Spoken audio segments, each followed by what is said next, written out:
Hello YouTubers, Alaska Prepper here. Well, ladies and gentlemen, it's about 4 o'clock in the morning right now. I usually get up around 3:30, go conduct some personal hygiene, and then I start getting ready for the day. And I thought that today we'd have a little bit of fun. I thought that I'd take you to work with me. For those of you that don't know, I've been doing Lyft now for about the last year or so, a little more than a year. And today I figured I'm going to work about a half of a day because I have some chores to do. So I figured I'd take you along today and show you what my day looks like when I'm doing Lyft and some of the other things that I have to do today. And then after we get home, we can talk about those of you that are maybe considering driving rideshare for a little extra money. And I would never recommend that you do it for a living. However, we'll talk about that way later on in the video. So before I head out the door, normally I take about an hour and I start off with having a cup of water and then just sitting on my lazy couch for about 45 minutes or so. Just scrolling through the news and seeing if there's anything interesting or anything that's breaking that I would like to talk about. And one of the first things that I do is I go to my SD Bullion page to take a look at the price of gold and silver. And as you can see, look at that, ladies and gentlemen. I'm not sure if this is focusing in very much, but at 4:10 a.m. on the 16th of October, gold is selling for $4,256. And silver is selling for $53 and change. And look at platinum. And then after that, I go ahead, I make my coffee, I put on my pants, my shoes, and I walk out the door. Good morning. Alrighty, I got my coffee. I'm listening to Suspicious Observer right now, and I'm headed out to the car. Let's go start our day. I just turned on my Lyft app, so I am now online, meaning that I can get rides as requested, depending on the location, etc., whatever algorithm it is that Lyft uses in order to assign a driver a ride. That's what I'm waiting on. So normally while I'm waiting for a ride, I usually like to wait in a staging area, is what I call it, which is right around the middle of the area that I like to service. So let's head there now. So this is what Fairbanks looks like at 5 o'clock in the morning. And in all honesty, as far as the rides go this early, it's hit and miss. Sometimes we have people that need to go to the airport. Sometimes we have people that need to go to work extra early. But usually for about the first half hour to an hour or so, I'm just chilling in the parking lot of one of the Safeways that's in Fairbanks, waiting for a ride. I'm gonna be awake anyways, so I might as well just wait for a ride like in a parking lot somewhere than to be offline just sitting on my couch pretty much doing nothing. So this early in the morning, Fairbanks is pretty desolate. It almost looks like the zombie apocalypse. But let me take this time to go ahead and show you around the car real quick. I don't think you've all really seen the car that I use to drive for Lyft. So the backstory on this car is that I purchased it last August, not August of 2025, but August of 2024. And I did a pretty good amount of research before I purchased the vehicle as far as return on investment.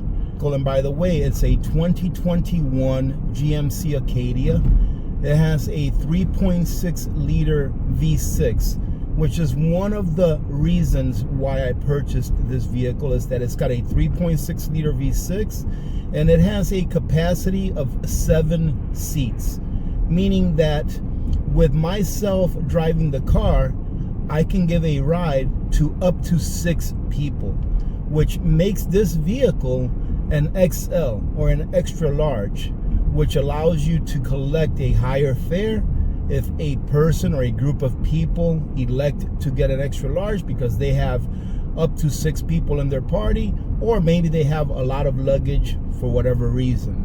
Here we are, we're getting to my staging location. So what I do is I just normally come on in here and I park somewhere in the middle of the parking lot, and then I just stand by, listen to a podcast or the radio until I get a ride. And then usually once I get my first ride, usually around 5:45, 6 o'clock. It's pretty much non-stop until about 9:30, 10 o'clock in the morning. And that's about the time that I'm going to go ahead and quit for the day so that I can get some of my other chores done that need to be done. Well, ladies and gentlemen, I got my first ride of the day, and I'm not going to put you through the pain of me just riding around for the next 3.5, 4 hours or so. However, I did end up giving about 8 rides for the day today and about 3 minutes shy of 4 hours for a total of about $106 in revenue. Not a great day and not a terrible day. What this place is, it's a bulk fuel place where you come and get bulk like heating oil or diesel fuel and stuff like that. And this time of year, this place is pretty busy because people are getting ready for winter. And what I needed to do was I needed to come and pick up a fuel measuring stick that lets you know about how much fuel there is in your tank throughout the winter. So Victor doesn't have one, so I told him I'd pick one up. So this is what they look like for those of you that haven't seen one before. See that? It's just a big ruler with graduated numbers on it that depending on the size of your tank, so like the black side here is for a 1,000 gallon tank.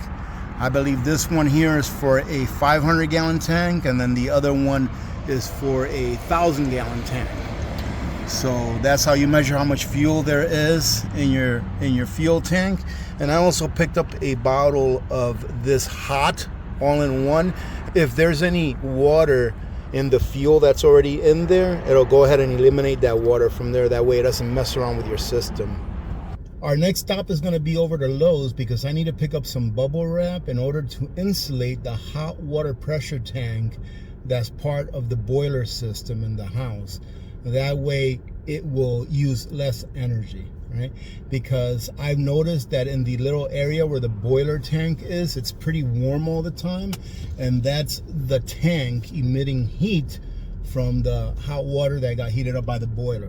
So the warmer we can keep the water inside that tank with some insulation, the less that boiler is going to have to turn on and use that precious yellow gold, which we call heating oil up here in Fairbanks.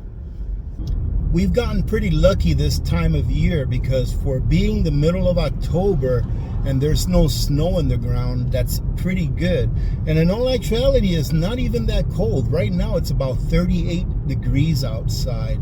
And normally in the past years, let's say for example last October, by this time I believe we already had snow on the ground and it was already below freezing. So being that we don't have snow on the ground yet and we still have above freezing temperatures, maybe we'll get a break this winter, given the fact that I've been hearing that it's supposed to be a cold winter. Maybe it's going to be a cold winter still, but a late winter as that. So far, no complaints, ladies and gentlemen. The other day, about a week ago or so, I got up in the morning and it was raining pretty good. And I started to complain and I said, hey, stop complaining because rain is better than snow. And we have arrived at Lowe's. So I'm going to go ahead and find me a parking spot. And then we're going to go to our second destination, which is to go pick up my laundry. I have to come and pick up my laundry. Let me tell you about this laundromat really quick for those of you that maybe live in Fairbanks and don't want to do your own laundry. So at first I started coming over here to do my own laundry, and it cost me roughly about 18 to 20 bucks to come in here and use a machine. I used to use just a big machine, which is like 12 bucks or something like that, and then a couple of cycles on the dryer. And then I found out that they actually have a laundry service here that charges about $2 a pound to do your laundry. They wash your laundry, they put a softener in there, they fold it, they put it in a bag nice and neat, and you drop it off, and then you come and pick it up, and they fold everything, and all you got to do is bring it home and put it away. So it comes out for me anywhere between $20 to $30 for laundry. So instead of me sitting here for an hour and a half, or however long it takes to actually sit there and do it myself. I'd rather just pay the extra $5 and save myself that hour, hour and a half that I can be out there driving, making a few dollars. And now we have one last stop to make. And I found out that this weekend I should be getting Lulu to come and live with me. So I'm gonna go and pick her up a new collar and a couple of toys. That way when she comes home, she can be comfortable. I don't have to pick her up a bed because my old bed that I was using in the dry cabin, that bed is a twin size bed, and it's like one of those Tempur-Pedic type beds, right? It's not a Tempur-Pedic. I don't think I can afford that, but it's one of those memory foam beds. So I just put that in my living room because it's a twin size bed, and I figure she can jump on that all she wants and sleep on it. And Michael also likes to jump around on that bed, so I just left it in the corner of the living room. There's plenty of room there for me to actually put that there. So that's what she can have as a bed. She's so big already that she probably is going to have problems fitting on that twin size bed. No, just kidding. So there's a spot here that's called Cold Spot, I believe is the name of it, and it's like a pet store, right? They sell pet supplies, they sell chicken feed, all that kind of stuff. So that's where we're gonna head now. Let's see. Yep, they are open. It's like 9:20 in the morning, and I thought they opened around 9 o'clock, but probably sooner than that. Let's go in there and see what we can find for Lulu.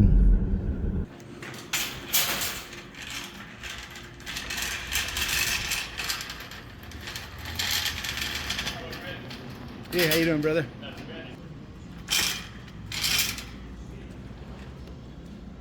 Look at this. A hoof.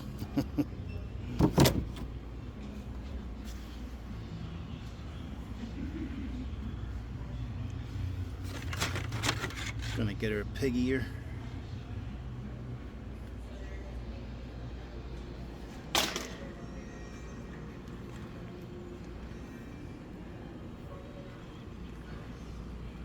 Wow, look at these, ladies and gentlemen. These things are bully sticks and they're nasty. $35 for one of these. Woo. Let's see, we're looking for a collar and just a couple of toys.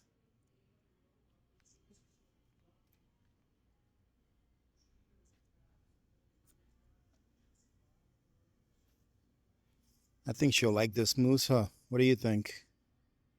Yeah, let's do that.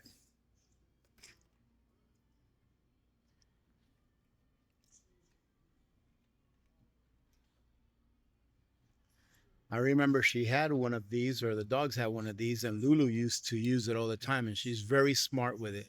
It's almost a waste of money getting one of these because she opens them all up really quick.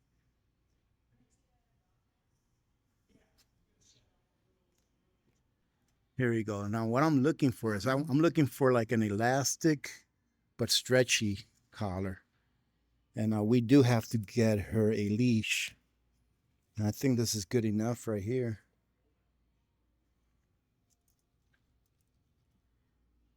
Yeah, there's a pretty nice leash right here.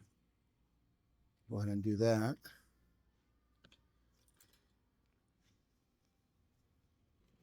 And I think this is the one we're going to stick with right here. I think she looks really good with orange on.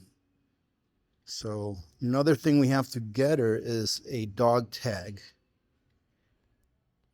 And these are their dog tags right here. Man, I wish they had an orange one, but they don't.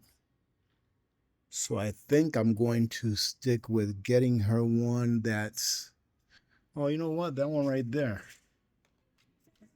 This is a bigger one. And it shouldn't bother her too much wearing this. Yeah, let's go ahead and pay for it and then make it up. All right, so here we are in the engraver. The gentleman that helped me was very helpful, showing me how it works. So we're going to go ahead and go Lou. Lou.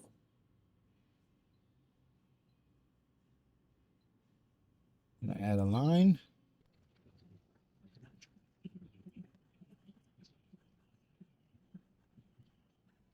mission complete. Now let's head back to the place and let's talk about how much you can make, at least here in Fairbanks, Alaska, driving around doing Lyft.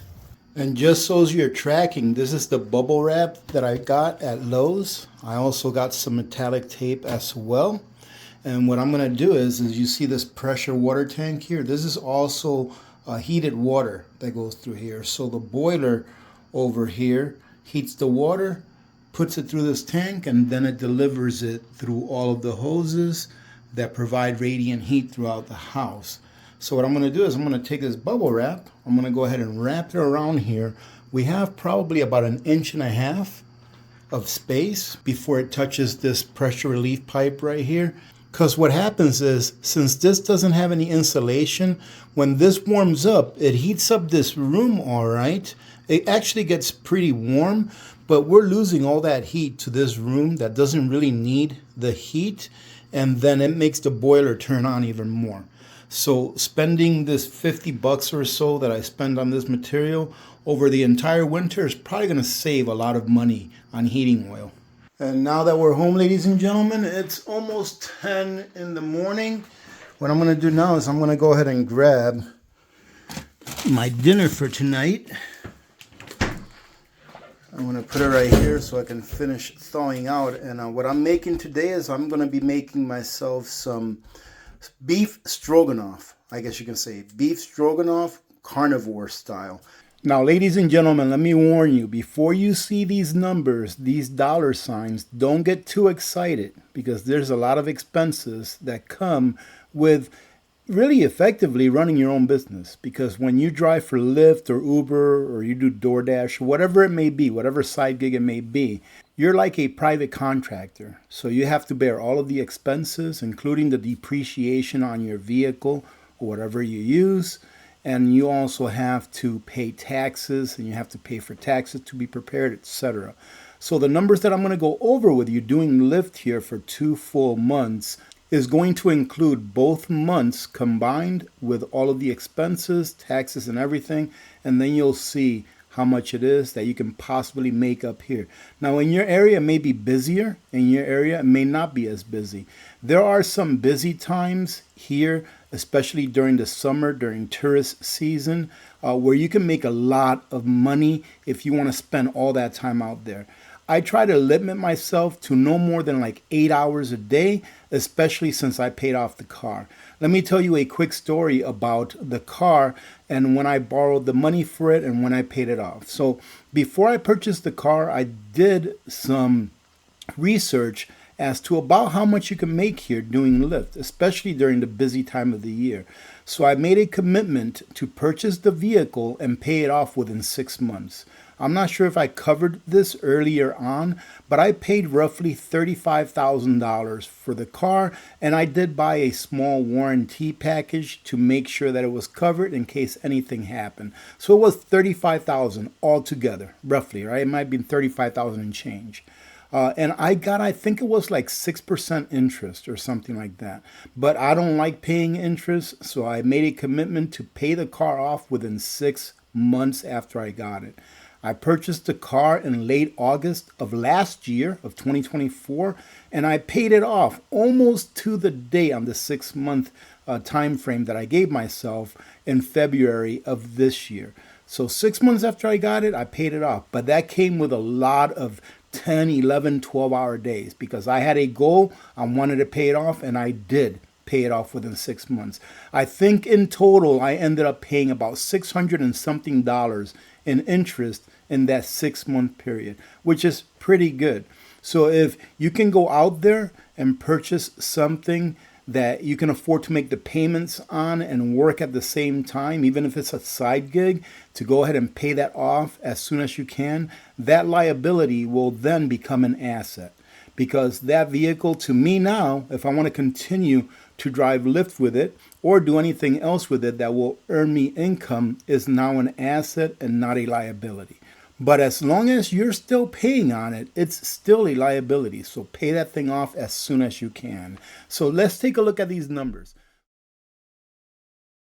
So for the month of July and August of this year, 2025, I made a total of $12,601. And to anyone that would be like, wow, that is awesome.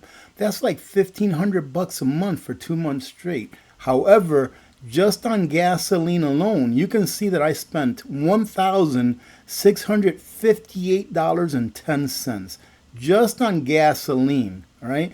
Now we have miscellaneous expenses like car washes. I get the vehicle detailed like twice a year. I try to do it right before winter time, and I try to do it right after winter time. And I also buy candies for the back to put in the back for the passengers to have, cleaning supplies, etc. It all adds up. So for those 2 months, I spent $421.79 just on miscellaneous supplies. Maintenance and insurance. Maintenance is anything from, of course, an oil change. I used to average, when I was driving a lot, I used to average about an oil change every 3 weeks to 4 weeks. All right, so it adds up. Oil changes, tire changes, tire rotations, regular maintenance like your differential fluid being changed out on a regular basis, your transmission being serviced on at an interval that's about half of what the normal driver would do it at, because I'm doing a lot of stop and go, brake pads, etc. So maintenance and insurance for those 2 months came out to $1,721. So you can see there that after you deduct all of the expenses that came along with driving the vehicle and keeping it roadworthy, it was $3,800 for those 2 months. So when you deduct that from the revenue, you're left with $8,800. Now I deduct 20% from that, and I put in a special savings account to account for taxes and tax preparation. Let me tell you something about having your own business. If you have one, you probably already know this. You want to make sure that you don't skimp on the things that are really important, all right? I have a CPA that, in my opinion, helps to keep me out of jail. And why do I say that? Not because I'm doing anything that's illegal, but because I don't know all of the laws that the IRA puts out there. Or let's say rules, because they're not laws. The rules that the IRS puts out there. So they do. And they keep me informed when anything changes. If I ever get a letter from the IRS, which I have a few times in the last several years, they've already taken care of it before I even call them, because they have a power of attorney where every time that the IRS sends me a letter, they send one to them as well. They track it. And every time that I've gotten a letter in the mail and I get that puckering sensation in my back end because it's from the Internal Revenue Service, I give them a call and they're like, oh yeah, we know what it is. This is what it is. We already took care of it. Don't worry about it. So it's very worthwhile and worth the expense to get a very, very good tax preparer. In my opinion, even better, a CPA. So once you take that $8,800 and you subtract 20% for taxes and tax preparation, you're left with $7,040. So after making $12,601 in the month of August and July, I'm left with about $7,000 of take-home money, which comes out to roughly $3,500 a month. Now, if you can live on that, that's great. But I would never recommend to anyone that they do a side gig like Uber or like Lyft for a living, that you never depend on that money wholly. And the reason being is, if you get an offender bender, you're going to be out of work for a month or maybe 2, or however long it takes for someone to fix your vehicle. All right, that's one reason why you should never depend on driving for Lyft, or I would say even Uber, for a living to pay your bills. Another reason is the market fluctuates. Like right now, it's not very busy, but there's times where it's really busy doing Lyft, where you're doing ride after ride after ride after ride. And if you want to work 12 hours a day, you can, because the availability of rides are there. Right? But you just don't know what the market is going to do. You don't know if there's going to be more Lyft drivers coming on. When I started doing this last year, it was a lot more busy because there were not as many Lyft drivers. Now the market of drivers is getting a little saturated. More people are doing it, trying to earn a little extra money. So that means that there's more drivers, less rides per driver. It just makes sense. But as a side gig, to get a little bit of extra money to prep, to have a little bit of extra money for whatever it is that you want, I think it's a great side gig. Now, give me a second. Let me look this up. I didn't take a snapshot of this, but I can tell you really quick. I was going to tell you roughly how many hours I worked in those 2 months. That way you'll know about how much per hour. So in what is this? In August, that was 127 hours. Okay. In July, 176 hours. So you're looking at roughly 310 hours. In addition to that 310 hours, go ahead and add about another 10 hours to that, to those 2 months. Probably add about at least 5 hours per month for the time that it takes you to bring the vehicle to the shop, to wait for the vehicle to get done, to bring the vehicle to get an oil change done or do your own oil change, etc. So roughly about 320 hours or so is what it took in order to earn $7,040, which comes out to roughly $21, $22 an hour, which is not bad. But again, remember, this is the busy part of the year. There were months last year where it was very frustrating, where I made maybe $110 in one day after sitting there for like 10 hours or so. But something that I learned a while back, especially when I started doing Lyft, is that if you want to win at something, you have to keep showing up. So I always keep showing up. If I have a bad day here or there, I'm like, hey, if you don't show up the next day, you're not going to win. You're just going to miss out on whatever opportunities may have come your way. So let me go ahead and leave it at that. For those of you that are new here, if you're still here, God bless you, all right? Because I can stretch out a 2-minute story into a week-long tale. But ladies and gentlemen, I want to say thank you very much. I appreciate you all. I hope that those of you that are doing this are still here, okay? Listen, I don't even know, and I cannot get into my Patreon account. I've gotten a couple of emails saying that I've gotten a few new Patreons, and I have not been updating my Patreon because I can't get into it. I've tried to get into it. I don't have my old computer that had the URL in there and my password saved and all that kind of stuff, so I can't get into it. So please don't sign up for Patreon. I know that you're doing it in order to support me, and I really do appreciate every single one of you.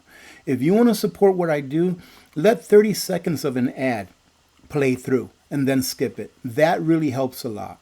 Leave a comment on my videos, even if it's just a little period, a dot, and then leave it as a comment. That helps a lot. Watch the video all the way through. That helps an awful lot also. I'll say it again because I've seen this happening. You know, ladies and gentlemen, I'm not asking for any kind of financial support whatsoever. I truly do appreciate every one of you that have left me like a super thanks here and there. And let me tell you what, that just really humbles me, right? But I don't want you to use any money that you can use for yourselves to prepare for what's ahead. Just take a look at the video that I put out last. If that video doesn't get you to prepare, I don't know what will. But I would really rather you use your hard-earned dollars to support yourselves, your families, and your communities before you send any fiat currency my way. I can't say no if you do it, and if you do, I want to say thank you very much. I truly do appreciate every one of you. Having said that, I'm going to go ahead and cut it off because you all know I can talk forever. God bless every single one of you. I love you all. God bless America. I'm Alaska Prepper. I'm out.